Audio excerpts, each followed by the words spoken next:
Hi, everyone. I'm Sophia, and I'm going to be talking about broadcast secret sharing, which is joint work with Ivan and Casper at Aarhus University. Broadcast secret sharing is something that we introduce, but it's related to a number of existing crypto primitives like regular secret sharing and ad hoc threshold encryption. In this talk, I'd like to start by introducing broadcast secret sharing and then talking about our contributions, which include a lower bound on the size of the communication necessary for broadcast secret sharing, and also a construction that meets that lower bound for some parameter settings.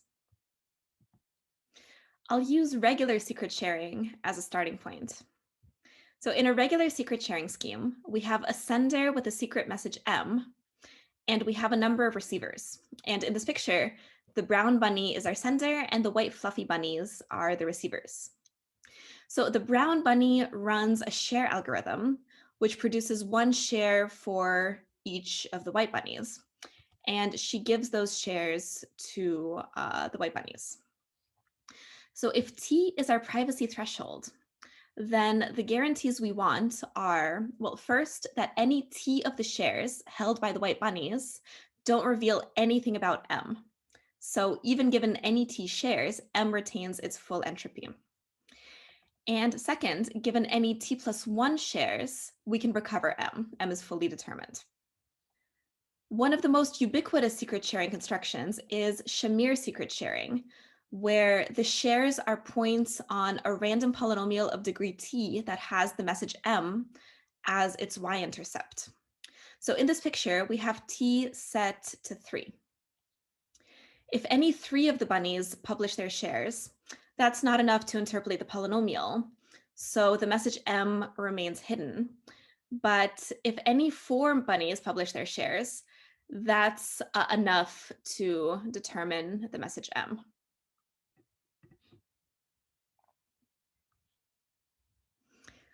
One limitation of this kind of secret sharing is the amount of stuff that the brown bunny has to communicate. In Shamir secret sharing, each share has the same size as the message. So if n is the number of receivers, the brown bunny has to communicate n times the size of the message information. Our motivation for broadcast secret sharing is asking how we can minimize the amount of stuff that the brown bunny needs to send. So as long as the brown bunny has to produce a share for every white bunny, we can't really do better than Shamir secret sharing. But we could try to have the brown bunny broadcast a single value S to all of the white bunnies. For that to be useful, we need the white bunnies to have secret keys, because otherwise there's nothing a given white bunny knows that all the others don't. In broadcast secret sharing, we assume that the brown bunny knows all the white bunny's secret keys and can use them to produce the sharing S. Given that, we ask, how small can this sharing S be? One toy construction that gets this very small S requires the white bunny's secret keys to be a Shamir secret sharing of a random value K. And the brown bunny then uses K to mask M, for instance, via modular addition.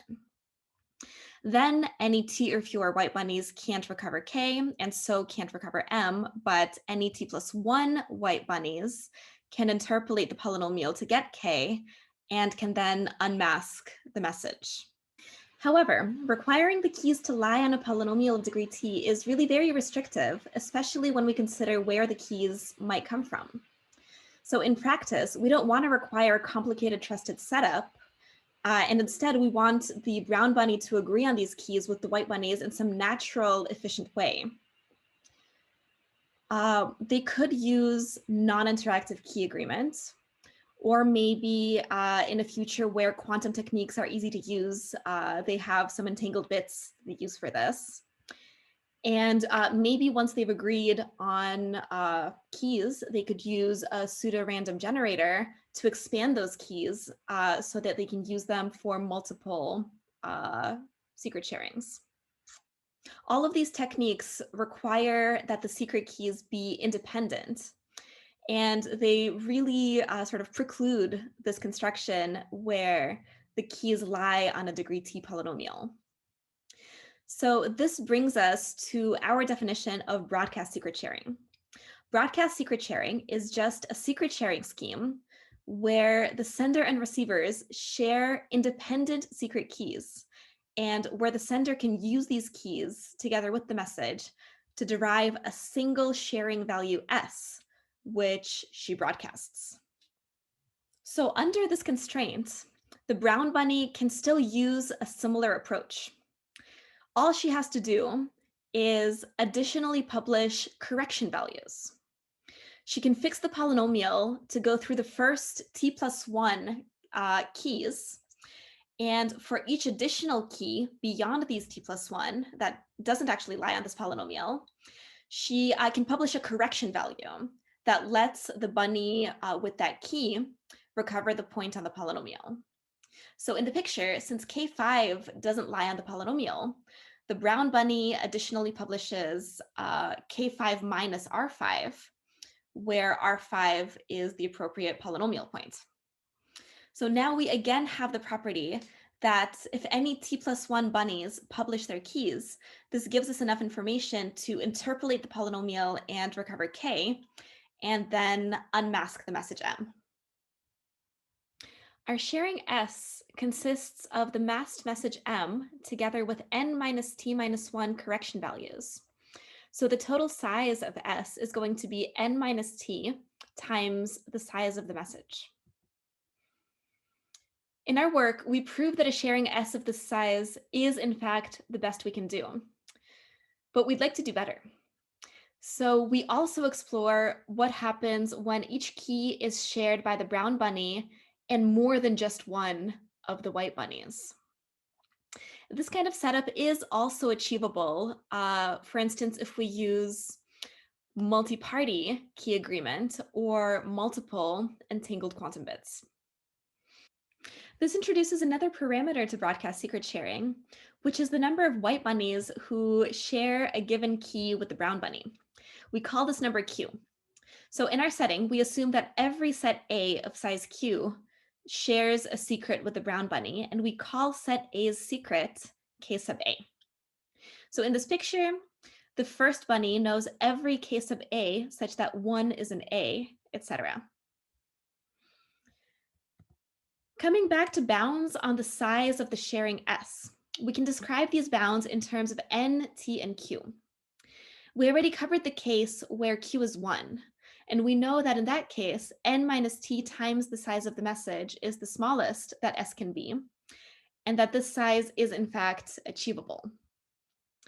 When Q is N minus T, we can get S to be the same size as the message using something called pseudorandom secret sharing, which I'll explain briefly in a little bit.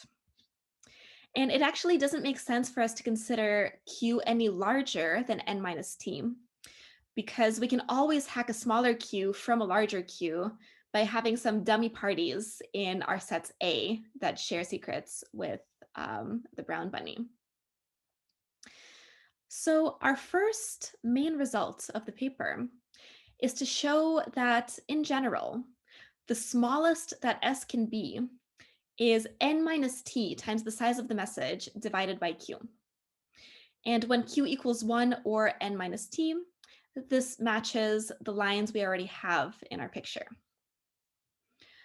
Our other main contribution is that we give a broadcast secret sharing construction for general Q, where the sharing has size N times T plus 1 divided by Q plus T minus T times the size of the message. So this general construction matches the lower bound when Q is 1 or N minus T. But in between, it's really not clear what happens. And it's an interesting open problem to sort of close the gap between our upper bound and our lower bound. I won't go into details about the lower bound. I just want to say that it uses really cool insights from my co-authors, and that this bound can be extended to schemes that achieve statistical instead of perfect security. And next, I want to focus on our construction, which matches our lower bound when q is 1 or n minus t. And to do so, I'm going to give a brief introduction to pseudorandom secret sharing. Pseudorandom secret sharing, introduced by Cramer, Damgård, and Ishai 16 years ago, deals specifically with the case where q is n minus t. That is, the complement A of every maximally unqualified set shares a key with the brown bunny.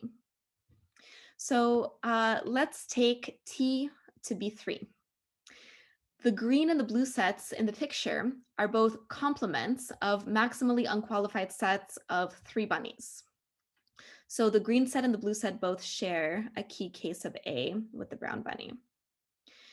Intuitively, if our sharing is M masked with a key K, where K is the sum of all of the case of A's, this gets us exactly what we want, because every unqualified set is missing at least one case of A. That's the one belonging to its complement. So every unqualified set can't learn K. But every qualified set of 4 or more bunnies knows all of the case of A's and can thus recover K. For simplicity and efficiency, Cramer, Damgård, and Ishai show how to non-interactively turn this into a Shamir secret sharing of K. So for the complement A of each maximally unqualified set, we define the polynomial P sub A to be 0 at every x not in A and to be 1 at 0. We then define the polynomial P to be the weighted sum of those polynomials, where every piece of A is multiplied by the appropriate key K sub A. And notice that each party X can compute P at exactly the point X, because they know K sub A for every A they're a member of. And for every other A, since P sub A at X is 0, party X doesn't need to know K sub A. So we set K to be the y-intercept of this polynomial, and we get exactly a Shamir secret sharing of K. So by broadcasting S equals P of 0 plus M, we get a broadcast secret sharing with share size exactly the same as the size of the message. All right, next, let's explore what we can do when Q is smaller than n minus t. The first thing we're going to do is we're going to break up our white bunnies into groups of size n prime equals t plus q. And I'm going to assume that t plus q perfectly divides n. If it doesn't, we can add some dummy bunnies in to make this true. So in this picture, let's say we have t equals 3 as before, and q equals 2. So we have groups of size 5. So these groups are exactly the size that we like, because using pseudorandom secret sharing in each group separately, we get Shamir sharings of degree t of some random value for free, with no additional communication at all, just from the keys case of A that we already have. The problem is these polynomials are very different, and the shares on these polynomials aren't compatible. So if parties from different groups try to collaborate to reconstruct K, they won't be able to. So the brown bunny is going to pick one polynomial, let's say the black one, and use its y-intercept as the masking key K.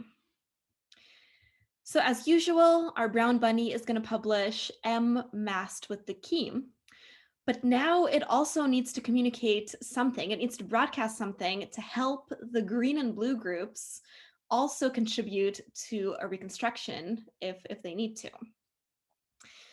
And what the brown bunny can do is it can just publish the difference between the black polynomial and the green polynomial, and also between the black polynomial and the blue polynomial. And then the bunnies in the green and blue groups can use these differences to obtain shares on the black polynomial. And this gets us exactly what we wanted. This is a broadcast secret sharing scheme. So now let's analyze the size of our sharing S. So as always, the size of k plus m is the same as the size of the message. The difference between two polynomials of degree t is also just a polynomial of degree t, which can be expressed using t plus 1 values of the correct size. And fast forwarding through all the math, this gets us a broadcast secret sharing with sharings of size n times t plus 1 divided by t plus q minus t times the size of the message, which is exactly what I promised you. This is the size of the sharing that I claimed in the R results slide. Before wrapping up this talk, I'd like to sketch an application, which is ad hoc threshold encryption, which I mentioned as a related primitive at the beginning of this talk. Ad hoc threshold encryption is threshold encryption, but without any trusted setup beyond a public key infrastructure. So a message sender uses the public keys belonging to her intended recipients to encrypt a message in such a way that any t plus 1 of the recipients can decrypt together, but no fewer than t plus 1 can learn anything about the message. So this is exactly like the motivation for broadcast secret sharing, except that we don't have any shared keys, we only have public keys. So we can get ad hoc threshold encryption from broadcast secret sharing just by using the public keys to derive the secrets. So we could use non-interactive key exchange, for instance, to get the case of A's from the public keys, and then we can use broadcast secret sharing to encrypt on top of that. When combined with multi-party non-interactive key exchange with small public keys, this gives us the smallest known ad hoc threshold encryption ciphertexts for some parameter settings. I'd like to leave you all with some open problems. The most apparent of these is, well, we have this upper bound and we have this lower bound, and they match when q is 1 or n minus t. But in between, it's really not clear what happens, and we're really interested to know whether this gap can be closed. Another open problem has to do with ad hoc threshold encryption, and specifically whether we can get ad hoc threshold encryption with smaller ciphertexts, whether through new and improved broadcast secret sharing schemes or via other routes. Thank you very much for listening.